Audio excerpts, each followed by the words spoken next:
Hello everyone. Today I have taken the topic of Standard 5th, Unit 11, Profit and Loss. So profit and loss, when we get profit means फ़ायदा, loss means नुकसान. कभी हमें जो चीज़ का loss हो गया, मतलब हमें कुछ हमारे से चीज़ कोई कम हो गई, प्रॉफिट मीन्स हमें कुछ फ़ायदा हो गया. सो प्रॉफिट कब होता है? जब हम लोग कॉस्ट प्राइस और सेल प्राइस की बात करते हैं. कॉस्ट प्राइस मतलब चीज़ को ख़रीदना और सेल मतलब चीज़ को बेचना. तो अगर हम जितने में चीज़ को परचेज़ करते हैं और उसके बाद उसको हम लोग ज़्यादा में सेल करते हैं तो क्या हो जाता है? प्रॉफिट हो जाता है. अगर कम में सेल करते हैं तो लॉस हो जाता है. चलो थोड़ी देर के लिए शॉपकीपर बन जाते हैं. शॉपकीपर बन के हमें पता चल जाएगा कि हमें प्रॉफिट हो रहा है या लॉस हो रहा है. जैसे फॉर एग्जांपल एक सोचिए, ये आप हो, आपने क्या किया, एक वॉकमैन ख़रीदा है 800 का, फुटबॉल को ख़रीदा है 75 and the cost price of the T shirt is 125 rupee. ठीक है. And when we are selling it, जब आप इसको सेल करते हो, देखो अब आपकी शॉप के अंदर जो चीज़ जो वॉकमैन था वो 800 रुपी का था. ठीक है, 800 रुपी का. अब यहाँ कितने का है? आपने कितने में सेल कर दिया उसको? 1000 में. इसका मतलब 800 रुपी आपने अपनी पॉकेट में से लगाए थे और 1000 का आपने सेल किया, मतलब 200 रुपये आपके पास एक्स्ट्रा आ गए. सो जो एक्स्ट्रा मनी होती है दैट इज़ कॉल्ड प्रॉफिट. आपकी पॉकेट में जितनी एक्स्ट्रा मनी आ जाती है that is called profit. Similarly here it is football आपने कितने में परचेज़ किया था? 75 रुपये में. सेल कितने में किया? 95. अगेन प्रॉफिट, फिर प्रॉफिट हो गया. देखो 75 से 95, 20 रुपये आपके पास एक्स्ट्रा आ गए. टी शर्ट 125 रुपये का परचेज़ किया, सेल कितने में किया? 140 में. इट मीन्स यहाँ पे भी प्रॉफिट हो गया. बैग 75 रुपये का परचेज़ किया, सेल कितने में किया? 90 में, फिर प्रॉफिट. लंच बॉक्स 35 रुपये का परचेज़ किया, लंच बॉक्स कितने में सेल किया? 30 में. 35 आपकी पॉकेट में से लगे थे, लेकिन जब आपने उसको सेल किया दैट इज़ इन 30. इसका मतलब 5 रुपये आपके पास कम आए, तो यहाँ क्या हो गया? Loss. So this is called profit and loss. Profit and loss. And now in this chapter there is worksheet number 2, when something extra given, कि आपको कुछ मनी और लगानी पड़ती है कॉस्ट प्राइस के ऊपर, फिर उसके बाद जब उसको सेल करते हो तो कैसे उसको हम लोग प्रॉफिट एंड लॉस में कन्वर्ट करते हैं. सो हम लोग करने जा रहे हैं worksheet number 2. A vegetable seller bought potatoes. Vegetable seller की जगह सोचिए आप हो, आप सेलर हो, आप पोटैटोज से बाई कर रहे हो 200 रुपये के. अब पोटैटोज़ को लाने के लिए ट्रांसपोर्टेशन भी तो चाहिए, तो 20 रुपये आपने एक्स्ट्रा खर्च किए. I spent rupees. जब भी कभी स्टेटमेंट को रीड करना है, स्टेटमेंट को ऐसे रीड करना है कि मैं ये काम कर रहा हूँ. तो ही स्पेंट ₹20 ऑन ट्रांसपोर्टेशन की मान लीजिए रिक्शा यूज़ करी होगी या स्कूटर यूज़ किया होगा, तो स्कूटर में भी पेट्रोल लगता है. 20 रुपये on transport and then sold them for ₹290. फिर उसको 290 में सेल कर दिया. अब पहले आपने 200 रुपये लगाए, फिर 20 रुपये आपने और लगा दिए, फिर उसको 290 रुपये में सेल किया. देखो 220 रुपये हमारे खर्च हो गए. ठीक है, जब सेल किया तो 290 रुपये हमारे पास वापस आए. इसका मतलब हम लोग प्रॉफिट में है. तो इसको करना कैसे है? तो we are going to start. So we are taking here worksheet number 2. अब इसको लिखना कैसे? यहाँ वेजिटेबल सैलर या कुछ नहीं लिखना होता, हम लिखेंगे CP of potatoes ₹200. Transportation charges है ना, आप उसको एक्स्ट्रा मनी भी लिख सकते हो या ट्रांसपोर्टेशन जो जिस चीज़ पे यूज़ किया transport charges as it is note कर दो. और सम को कोशिश करना है आपको डाउनवर्ड ही बनाने की कोशिश करो. अब हमारे तो क्या हुआ, इतने रुपीज़ लग गए, दैट इज़ ₹220. ये रुपीज़ लग गए हमारे पास. सेल कितने में किया? Now CP is equal to ₹220, SP is equal to ₹290. Now अगर SP जो है वो CP से बिग है तो प्रॉफिट हो गया.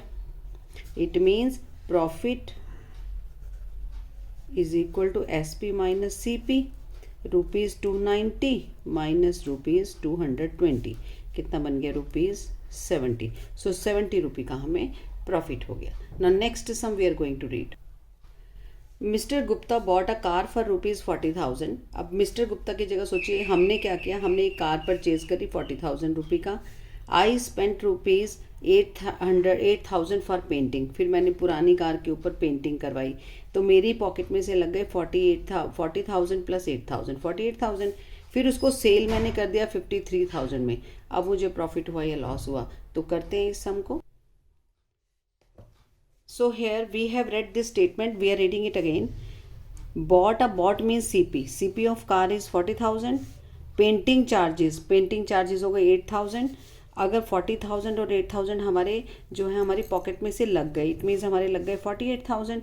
तो उसके बाद हमने जो कार है वो सेल कर दी 53,000 में। इट मीन्स अगर कॉस्ट प्राइस से SP ज़्यादा है तो हमें क्या हो गया, profit. So now see the solution of this sum. CP of car, पहले कार का CP, फिर उसके बाद पेंटिंग चार्जेस। अब transportation charges, painting charges, construction charges, कोई भी चार्जेस हम उसको ये भी लिख सकते हैं ओवरहेड एक्सपेंसेस। आप कुछ भी नहीं लिखो, आप सिर्फ इतना लिख सकते हो ओवरहेड एक्सपेंसेस। हर सम में आप यूज़ कर सकते हो। जो एक्स्ट्रा मनी हम यूज़ करते हैं ना, एक्स्ट्रा मनी जब लग जाती है हमारी तो हम उसको बोलते हैं ओवरहेड एक्सपेंसेस, जो एक्स्ट्रा मनी खर्च हो गई। एक्चुअल CP हो गया 48,000, ये प्लस का साइन है, प्लस कर दिया। नाउ कितने में अभी हमने परचेज किया 48,000 में, सेल कर दिया 53,000 में। अगर सेलिंग प्राइस कॉस्ट प्राइस से ज़्यादा है तो प्रॉफिट हो गया। सो प्रॉफिट दोनों का डिफरेंस क्या बन जाएगा, 53,000 माइनस 48,000, आंसर इज 5,000। सो हम चलते हैं सम नंबर 3 पे।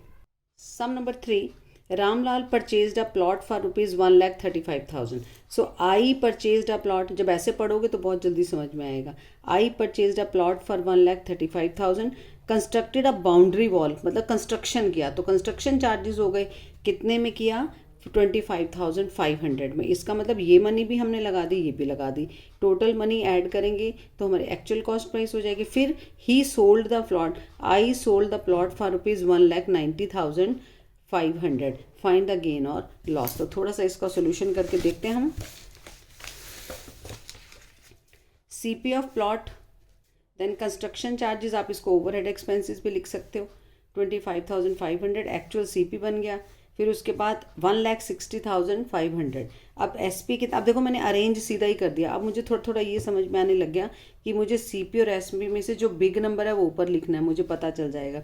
सो SP मैंने देख लिया, अभी मेरा बिग था, मैंने पहले ही लिख दिया। मैंने ऐसे करके सम बनाने की कोशिश नहीं करी, अब डायरेक्ट ही डाउनवर्ड कर दिया।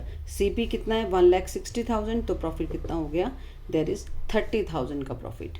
सो चलते हैं हम हमारे नेक्स्ट 4th सम के ऊपर। अब merchant bought a sofa set, एक सोफ़ा सेट परचेज़ किया 18,000 में। अब सोफ़ा सेट को घर लाना है, कुछ ना कुछ तो अरेंज करना पड़ेगा हमें, ट्रांसपोर्टेशन चार्जेस हो गई। ही सोल्ड, ये सेलिंग प्राइस गिवन है, बट ये हम कॉस्ट प्राइस है, ये सेलिंग प्राइस है। लेकिन मर्चेंट ने अगर ट्रांसपोर्टेशन चार्जेस आगे क्या होता था कि साथ ही उन्होंने कोई ना कोई ओवरहेड एक्सपेंसेस दिया हुआ है। यहाँ उन्होंने सेलिंग प्राइस पहले दिया हुआ है, ओवरहेड एक्सपेंसेस बाद में गिवन है। तो बट आपको तो क्या ऐड करना है, सोफ़ा सेट के साथ ट्रांसपोर्टेशन चार्जेस दोनों ऐड करेंगे, एक्चुअल कॉस्ट प्राइस आ जाएगी। बाद में देखेंगे कि हमें प्रॉफिट हो रहा है या लॉस हो रहा है। तो देखिए इसका सोल्यूशन।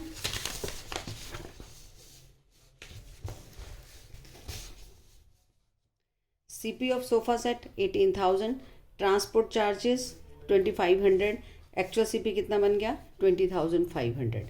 अब यहाँ पे रुपीज़, और ये प्लस प्लस माइनस के साइन आप जरूर लगाओ। अब मुझे ये पता है कि CP इतना है, सेलिंग प्राइस 15,750। तो दोनों का डिफरेंस क्या बन जाएगा, लॉस। है यहाँ पे क्या है, CP जो है वो बिग है। अगर CP बिग है इसका मतलब क्या हो गया हमें, loss. So loss is ₹4,750। So next sum, last सम।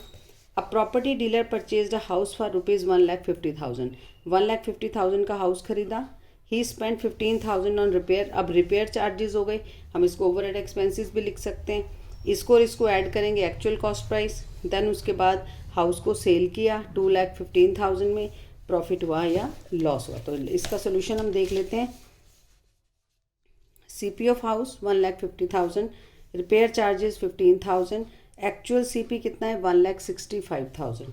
अब 1,65,000 ऐड करके बन गया ना, लेकिन हमने सेल कितने में किया 2,15,000। तो बहुत ज़्यादा देखो प्रॉफिट हो गया। कितना प्रॉफिट हुआ 50,000 का profit. So hope you got each and everything. आपको समझ आ गया होगा कि प्रॉफिट एंड लॉस कब होता है। So watch this video again and again and try to understand all these sums and wait for the next video for next concept of profit and loss. Okay, thank you. Like share और comment करना बिल्कुल नहीं भूलना, ठीक है. Subscribe तो करना ही करना है. Okay, thank you so much.